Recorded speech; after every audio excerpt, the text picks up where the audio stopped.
Pemirsa, komunitas peduli cerebral palsy di Medan mengadakan terapi gratis untuk anak-anak yang menderita cerebral palsy. Sebanyak 40 anak mendapatkan pelayanan gratis selama 8 bulan belakangan. Selengkapnya dalam liputan berikut. Suasana di Jalan Balai Desa Sunggal terlihat ramai akhir pekan lalu. Lebih kurang 40 ibu dengan anak-anak cerebral palsy berkumpul membawa anak mereka. Cerebral palsy adalah suatu kondisi anak mengalami kelumpuhan otak sehingga menghambat tumbuh kembang. Adalah Ratna Sari Dewi, seorang ibu dengan anak cerebral palsy yang memotori kegiatan ini. Ratna adalah ketua dari komunitas peduli cerebral palsy Medan.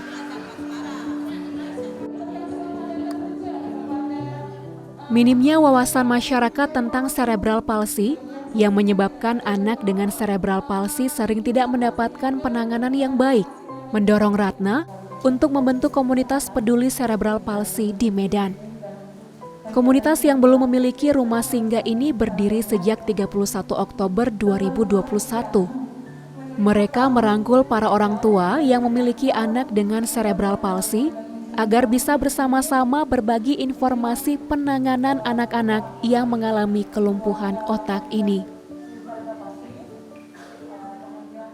Visi dan misi kita, tujuan dari pembentukan komunitas itu sendiri adalah kita ingin merangkul sesama orang tua yang memiliki anak cerebral palsy agar bisa sama-sama semangat, terutama bisa mensosialisasikan kepada masyarakat dan pemerintah khususnya bahwa ini loh cerebral palsy gitu, karena masyarakat awam itu saat ini sangat minim pengetahuan tentang cerebral palsy.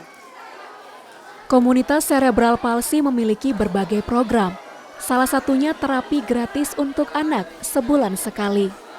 Agus Freddy, seorang relawan fisioterapi Bobeth Pediatric, menerapi anak-anak cerebral palsy di komunitas ini secara rutin.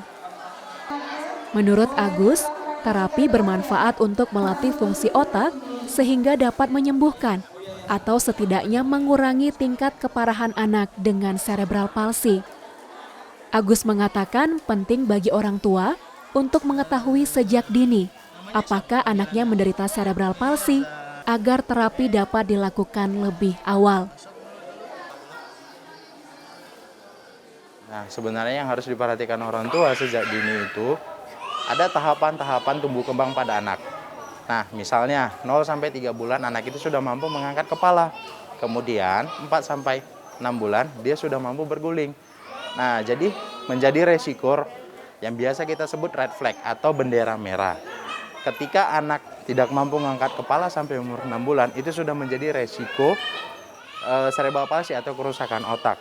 Nah, dan kemudian kita juga harus mendeteksi dari dini secara kelahirannya. Nah, cukup usiakah, kemudian ada resiko tidak menangiskah, atau ada resiko terlilit tali pusarkah, dan sebagainya. Nah, resiko penyerta biasa kita sebut.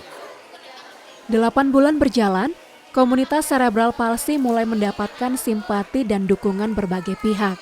Salah satunya dari Rumah Ramah Anak Berkebutuhan Khusus atau RRABK Siantar.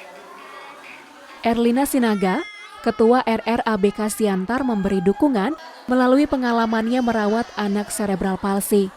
Ia juga menghubungkan komunitas peduli cerebral palsy Medan dengan para donatur. Tujuan dari komunitas itu sendiri kan sebenarnya support system antara orang tua yang satu dengan orang tua yang lain, kesamaan pengalaman kita bagi. Untuk apa? Untuk mental health orang tua yang kita jaga.